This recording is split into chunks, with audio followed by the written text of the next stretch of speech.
हमको विद्यापति में दिखाई पड़ता है। और इसके बाद ये परंपरा धीरे धीरे आगे बढ़ते बढ़ते भक्ति काल में पहुंच जाती है। और भक्ति काल के समय सीमा संवत 1375 से 1700 तक शुक्ल जी मानते हैं। मैंने आपको पहले भी बताया कि संवत में से यदि 57 साल को घटा दें हम तो सन आ जाता है। और इस कालखंड को हिंदी का स्वर्ण काल भी कहते हैं। क्यों? क्योंकि इतने सारे महान कवि, चाहे हम तुलसी की बात करें, कबीर की बात करें, मलिक मोहम्मद जायसी की बात करें, मीरा की बात करें, कृष्ण भक्तों की बात करें, राम भक्तों की बात करें, हम निर्गुण कवियों की बात करें, सगुण कवियों की बात करें, हम राम भक्त कवियों की बात करें, कृष्ण भक्त कवियों की बात करें, हम इतने सारे लोग एक साथ एक ही कालखंड में, इतने सारे महापुरुष, इतने सारे महाकवि, इतने सारे महानुभाव एक साथ एक ही कालखंड में इनका जन्म हो जाता है। इसलिए इस कालावधि को हिंदी का स्वर्णकाल भी कहा जाता है। आप सोचिए, आप तुलसी ने दोनों भाषाओं को अपनाया, ब्रज को भी अपनाया और जो है अवधि को भी अपनाया। और तुलसी तो घर घर स्थापित हो गए। आप सोचिए, भारत में शायद ही आपको ऐसा कोई घर दिखाई पड़े जहां रामचरितमानस न हो, जहां विनय पत्रिका, कवितावली, गीतावली न हो। और अवधि का इतना सुंदर प्रयोग, ब्रज भाषा का इतना सुंदर प्रयोग, केवल पढ़े लिखे लोगों की बात नहीं कर रहा हूं मैं। आप गांव गांव चले जाइए, घर घर चले जाइए, वहां भी आपको जो है तुलसी की जो चौपाइयां हैं वो आपको सुनाई पड़ेंगी। जब जब सुंदरकांड होता है, हमने सुना है, उसके बाद स्तुति करते हैं भगवान राम की, श्री रामचंद्र कृपालो भजवन हरण भव भय दारुणम, नव कंज लोचन कंज मुख कर कंज पद कंजारुण। आप सोचिए, आप रूपक अलंकार का, उपमानों का कितना सुंदर प्रयोग तुलसी ने किया है। हम जो है तुलसी के साथ साथ निर्गुण कवि कबीर को कैसे भूल सकते हैं, जो बनारस के घाट पर चुनौतीपूर्ण स्वर में कहता हुआ हमको दिखाई पड़ता है, मन मथुरा दिल द्वारिका काया काशी जानी, 10वां द्वार ये देवरा जा में ज्योति पिछाणी। अरे मन की कितनी सुंदरता की बात कर रहा है, पाखंडों को और आडंबरों को छोड़ने की बात कर रहा है, उनका विरोध कर रहा है कि ना मन मथुरा होना चाहिए। अरे मन मथुरा होगा तो फिर हमको जो है तीर्थ यात्रा करने की आवश्यकता नहीं। फिर हम सूफी कवियों की बात करें, अरे मलिक मोहम्मद जायसी को कैसे भूल सकते हैं।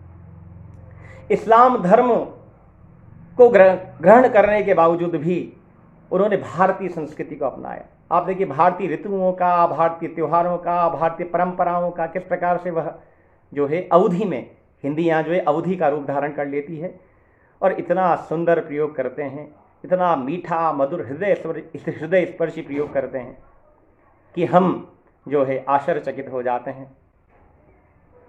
उनकी मुख्य कृति पद्मावत है और पद्मावत में वे कहते हैं कि मानुष प्रेम भयो बैकुंठी, नाहित कहा छार भई मुठी। आप सोचिए, अरे मनुष्य का प्रेम इतना उदात्त हो जाए, इतना पावन हो जाए, इतना पवित्र हो जाए कि परमात्मा के उसमें दर्शन होने लगे, खुदा के, ईश्वर के दर्शन होने लगे। ऐसी सुंदर बात, ऐसी मानव प्रेम की बात, मानुष प्रेम की बात जो है जायसी ने कही। और सोचिए, सूफी कवि होते कौन हैं, जो धर्म की, जाति की, भाषा की, गरीबी की, अमीरी की जितने बंधन होते हैं उनको तोड़ करके मनुष्यता के आधार पर सबको स्वीकार कर लेते हैं, वे सूफी होते हैं। और जितने सूफी कवि, सबकी बात कर रहा हूं मैं, चाहे वह जायसी हो, कुतुबन हो, मंजन हो, सबने इस्लाम धर्म के होने के बावजूद आप देखेंगे इनकी जो रचनाएं हैं, आप देखिए, मतलब जायसी ने नाम रखा है पद्मावती के ऊपर। नायक क्यों कौन है, राजा रत्नसेन है, नायिका कौन है, रानी पद्मावती है। और तो और आपको आश्चर्य होगा कि अलाउद्दीन को वो जो है माया कहते हैं, राघव दूत को शैतान कहते हैं। आप सोचिए, आप धर्म से उठ करके आप कैसी सूफियत दिखाई पड़ती है, कैसी उदारता, कैसी महानता जायसी में दिखाई पड़ती है। उसके बाद हम मीरा की बात कर लें इसी क्रम में। मीरा भी बड़ी कवित्री रही है।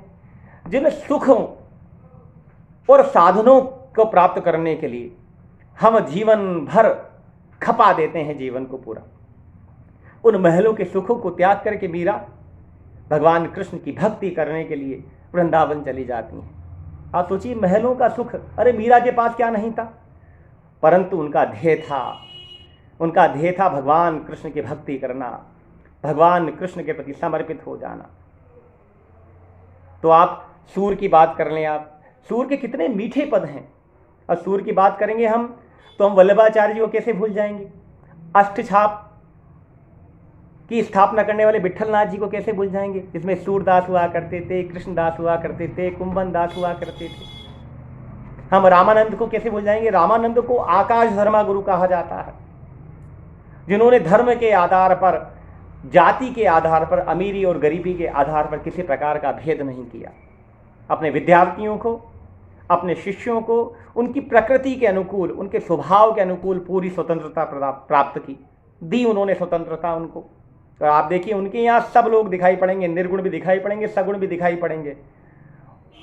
और उनके यहाँ आप सोचिए कि कबीर जैसे जो गरीब मुस्लिम जुलाहा परिवार थे, वे भी उनके शिष्य कहलाते हैं। और मैं झालावाड़ से हूँ, और रामानंद के जो 12 प्रमुख शिष्य हुए हैं, उसमें एक झालावाड़ के पास में ही, झालावाड़ से 4 किलोमीटर जो है गागरोन दुर्ग है, और गागरोन के राजा हुआ करते थे खींची राजपूत, पीपा जी हुआ करते थे, पीपानंद जी। आप सोचिए, रामानंद की संगति के प्रभाव से, रामानंद के शिष्य होने के कारण वे राजा होकर के सन्यासी हो जाते हैं, महलों का सुख त्याग देते हैं।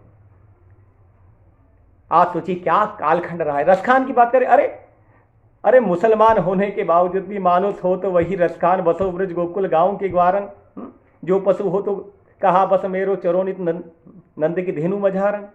आप सोचिए, वो कहते हैं पशु भी बनाए तो वही बनाना, यदि पर्वत का अंश बनाए तो उसी को बनाना जिसको भगवान कृष्ण ने अपनी उंगली पर उठाया था। तो इतनी सुंदर